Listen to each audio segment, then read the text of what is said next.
Նոյեմբերի 20-ից 30-ը ջեռուցման կաթսաների նշված տեսականին ձեռք բերեք իդեալ համակարգից սկսած ընդամենը 129,000 դրամից։ Սև ուրբաթ, ուրեմն իդեալ։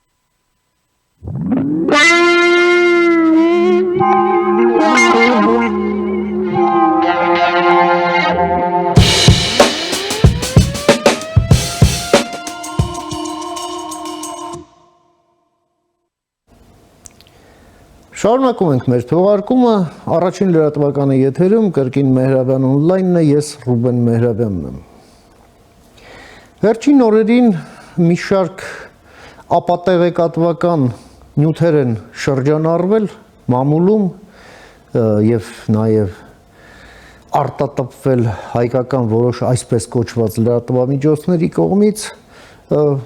տարբեր նշանակության թիրախավորելով պետության առանձին պաշտոնյաների, նաև ենթահամակարգեր պետության մեջ։ Մասնավորապես, օրինակ, ոչ երջանկահիշատակ այն Սիրիայի, Աֆրիկայի, իսկ հետո էլ Ուկրաինայի մի մարդակեր Պրիգոժինին կից, որն էլ հետո Պուտինի ձեռքով զոհվեց ապստամբության համար, իր այդ կառույցների հետ աֆիլիացված մի այսպես կայք, մի այսպես կոչված զեկույց է հրապարակում, ըստ որի Հայաստանում գործում են համակենտրոնացման ճամբարներ ընդդիմության կողմնակիցների համար եւ որ վիճակագրությունը Հայաստանում կապված քրեակատարողական հիմնարկների հետ ուղղակի կեղծ է եւ այնտեղ մի քանի անգամ ավել են, այնտեղ մարդիկ տասնյակներով մահանում են, կտանքների են ենթարկվում, սպանվում են եւ այդ ամենը գրվում է որպես բնական մահեր, հետո գնում են տարբեր պաշտոնյաների լուսանկարներ, թե ահա նրանք եւ վերջում էլ Փաշինյանին պատկերել են SS-ական սպայի համազգեստով, դրանով փորձելով այսպես ավելի համոզիչ դարձնել իրենց այդ խզբզանքը։ Դրա հետ կապված իհարկե համապատասխան հաղորդագրությամբ հանդես եկան պետական մարմինները, դա ամենուղղակի ապուշություն որակելով եւ իրական պատկերը ներկայացնելով, նաեւ ասելով այն մասին, որ դռները բաց են բոլորի համար, եկեք նայեք, որևէ գաղտնիք այդտեղ չկա, որևէ բանի քողարկում չկա։ Սա հարցի մի կողմն է։ Մյուս կողմն այն է, որ այդ բոլոր հրապարակումները վկայում են մի բանի մասին։ Բոլոր այն երկրները հետխորհրդային, Հայաստանն էլ ի թիվս դրանց, որոնք ընտրել են ժողովրդավարական զարգացման ճանապարհը, ինչը Ռուսաստանը համարում է իր ավտորիտար, կոռումպացված, ֆաշիստական ռեժիմի համար սպառնալիք, հենց իր օրինակով, հա, որպես վարակիչ օրինակ իր հասարակության համար, թիրախավորելով այդ պետությունները,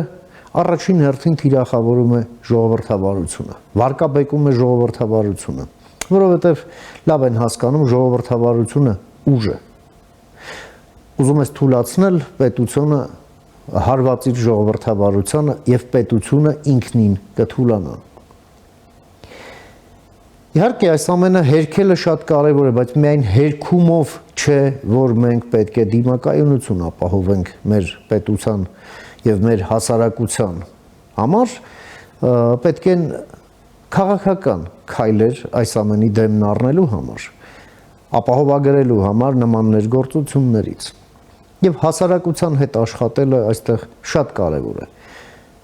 Իսկ ինչպես փորձենք հասկանալ եւ այդ նպատակով ես մի հարգարժան հյուր եմ հրավիրել մեր տաղավար, ում սիրով ուզում եմ ներկայացնել։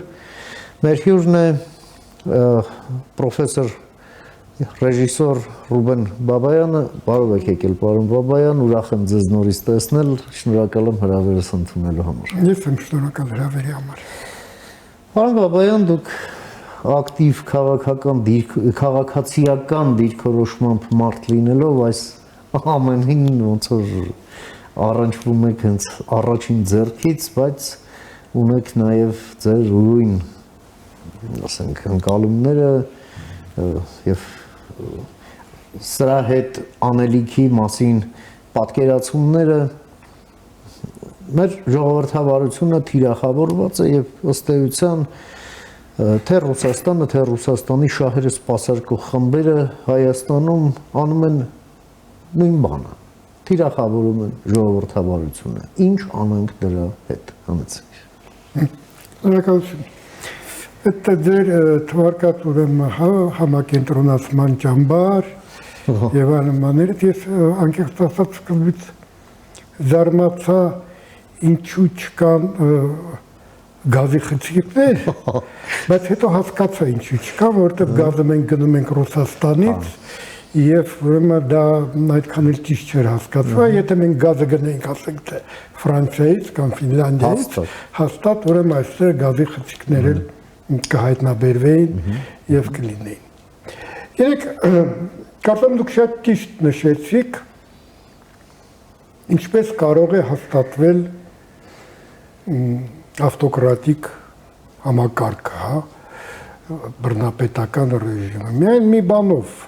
մերժելով ժողովրդավարությունը։ Այո։ Եթե դու չես մերժում ժողովրդավարությունը, շատ դժվար է, որ մարդ ընտրի անազատությունը, գերադասի անազատությունը, ուրեմն ազատության։ Առավել եւս երբ որ բերում ես համեմատականներ, ինչպես է ապրում քաղաքակիրթ ժողովրդավարական աշխարհը եւ ինչպես է ապրում ուրեմն այն աշխարհը, որը մերժում է ժողովրդավարությունը, իհարկե այդ համեմատությունը ի օգուտ ուրեմն անազատ աշխարհի չէ։ Ուրեմն կարելի է միայն ասել մի բան, որ այդ ժողովրդավարությունը սուտ հասկացողություն է, որ դա պարզապես կոսմետիկ ինչ-որ ձև է, որով թաքնվում է էլի բռնատիրությունը, որ իրականում աշխարհը առաջնորդվում է բռնատիրական սկզբունքներով, պարզապես կան ազնիվ բռնապետներ, որոնք ասում են մենք բռնապետ են, եւ կան ոչ ազնիվ բռնապետներ, որոնք սուտ ընտրություններ են կազմակերպում, սուտ ժողովրդավարություն են քարոզում, սուտ մարդու իրավունքներ, աշխատավորների պաշտպանություն շահերի եւ այլն բաներ։ Ինչպես կարելի է դրա հետ պայքարել։ Ես կարծում եմ պայքարելու մի քանի ձև կա, իհարկե պետությունը պետք է կարողանա նաեւ պաշտպանել իրեն միանշանակ եւ այստեղ պետք է դիմել նաեւ կտրուկ միջոցների, որտեղ երբ քո հետ փորձում են խոսել, ասենք ասեմ, զենքով, չի կարելի պատասխանել ժպիտով։ Այո։ Սա մեկ, բայց սա պետության գործն է, պետական մարմինների, նրանք պետք է մշակեն օրենքի շրջանակներում, ինչպես պաշտպանել հասարակությունը նման ուրեմն ազդեցությունից։ Առավել եւս, որ մենք գիտենք, որ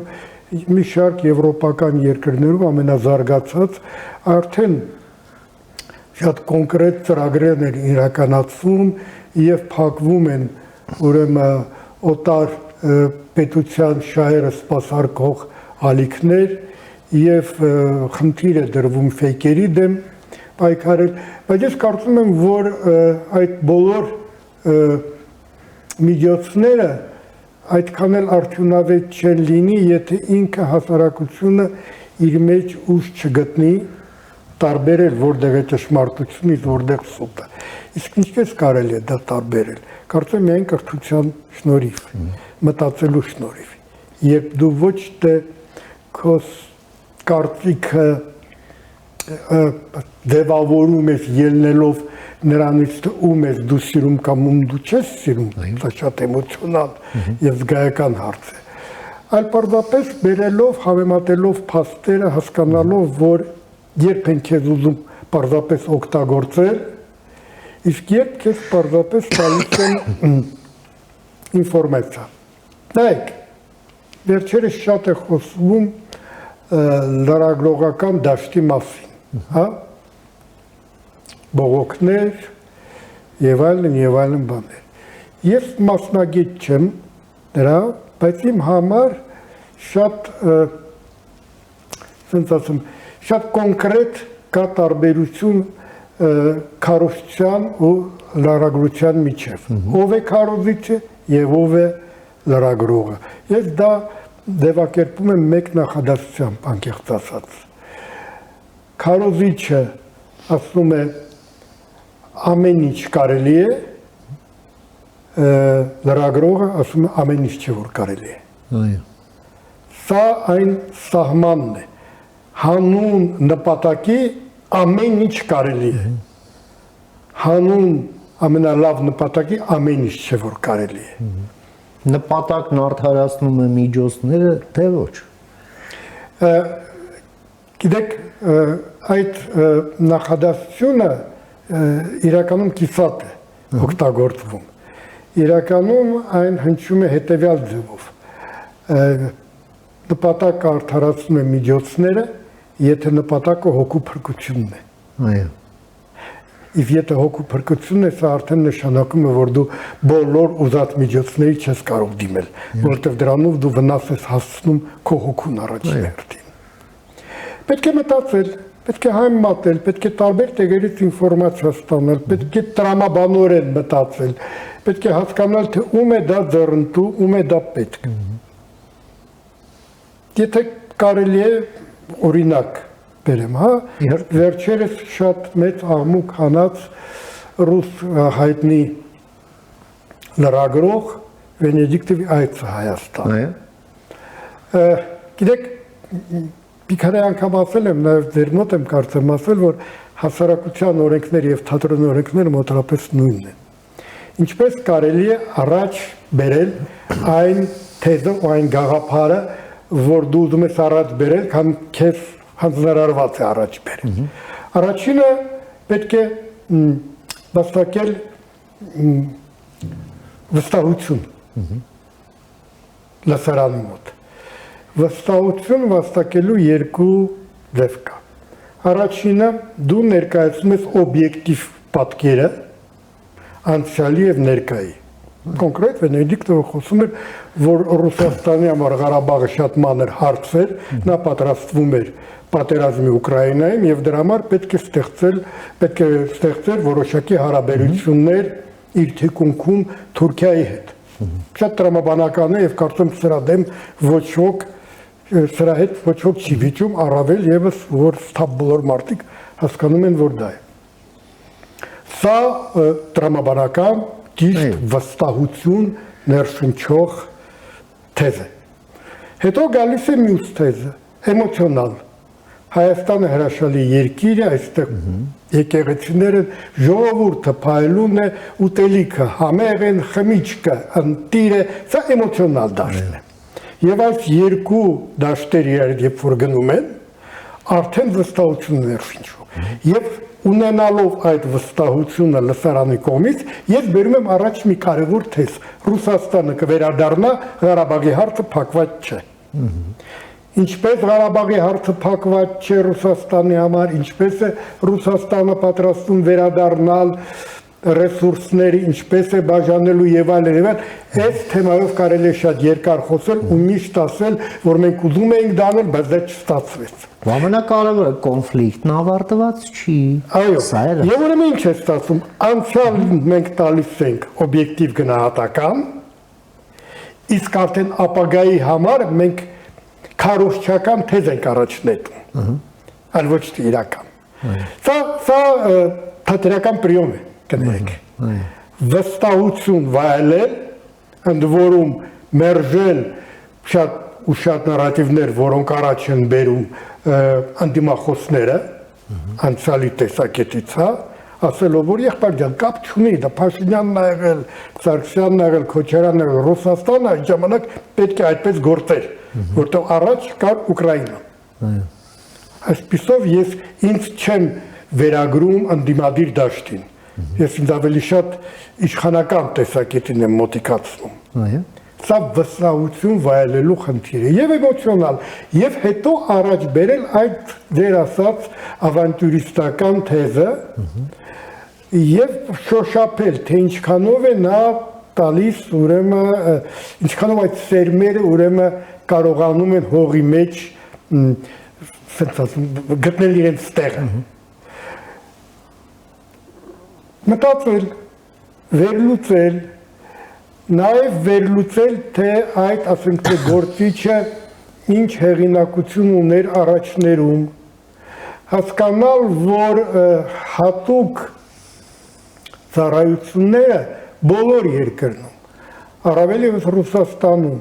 միշտ ներմուծել են իրենց ագենտներին ամենահեղափոխական, ամենաընդդիմադիր դաշտի մեջ։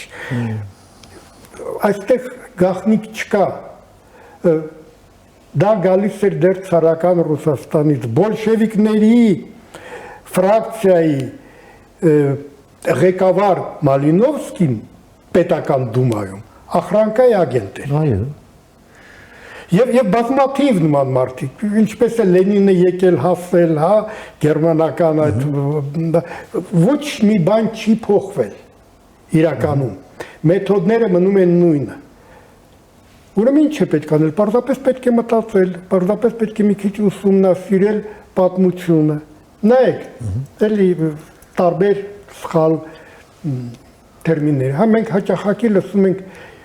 37 թիվ, 37 թիվ։ Ինչ է եղել 37 թվին։ Ինչ է եղել 37 թվին, որը չի եղել 18 թվին,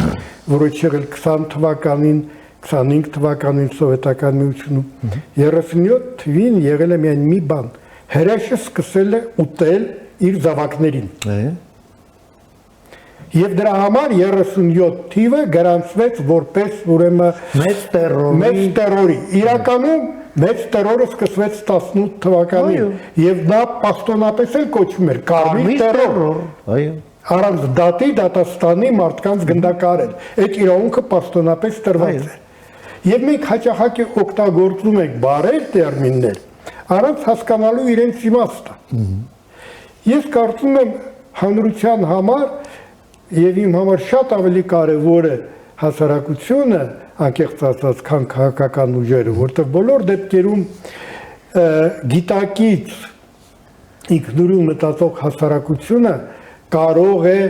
թելադրել եւ իշխանությանը եւ ընդդիմությանը ինչպես պետք է շարժվել առաջ։ Հավատքով զուտ, էմոցիոնալ մոտեցումներով, պարզապես խոսքերին հավատացող հանրությունը միշտ կլինի խաբված, որտև ինքն է ուզում խաբված լինել, որտև խաբելու համար օգտագործվում են գեղեցիկ բառեր, գեղեցիկ մտքեր, որոնք շատ հեռու են իրականությունից։ Այնպես որ ես միայն ու միայն ճիշտ ճանապարհ, ոչ թե միայն, ես արդեն ասացի, որ յուրաքանչյուրը պետք է իր գործը անի,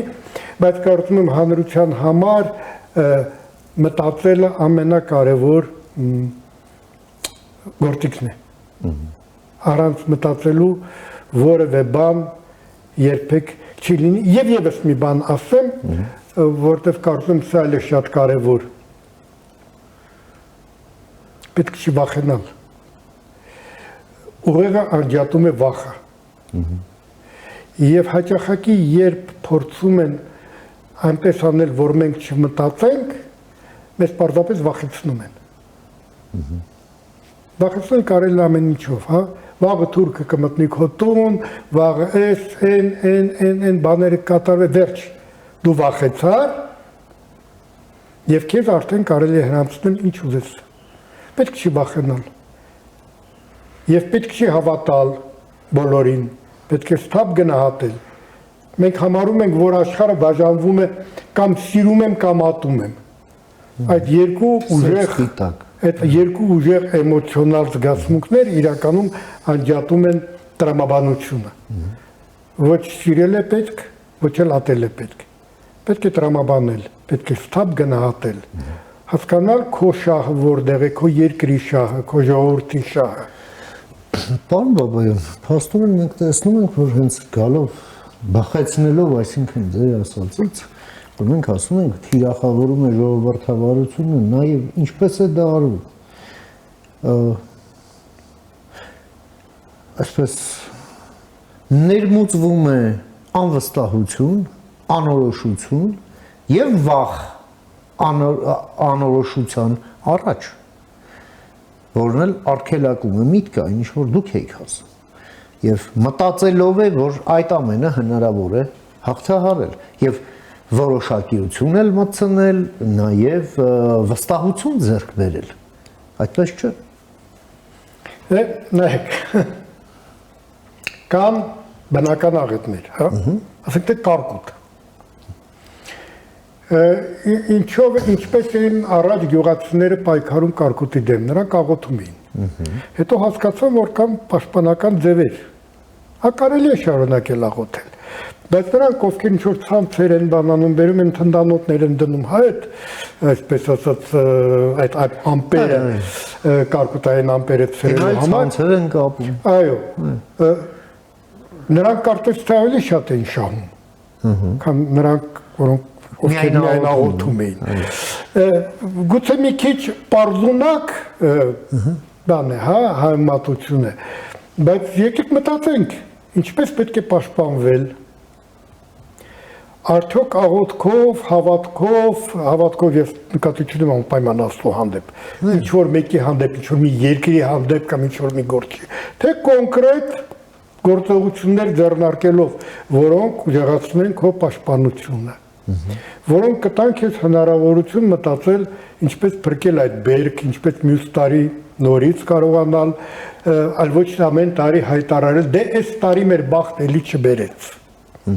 Որպեսզի բախտը բերի, պետք է անել որոշակի գործողություններ, եւ երբ որ անում ես այդ գործողությունները, այլևս չես բողոքում հայի բախտից։ Այո։ Թումանյանը մեր հանճարեղ բանաստեղծ ունի հրաշալի մի հեքիաթ, անխելք մարդը։ Այո։ Եկեք հիշենք դա։ Մարդը գնում է իր բախտի հետևից թողնելով իրական երջանկությունը, չտեսնելով, որտեղ եթե նկատել եք մեզ հաճախակի խաբում են ապագայում բախտ խոստանալով, ապագայում երջանկություն,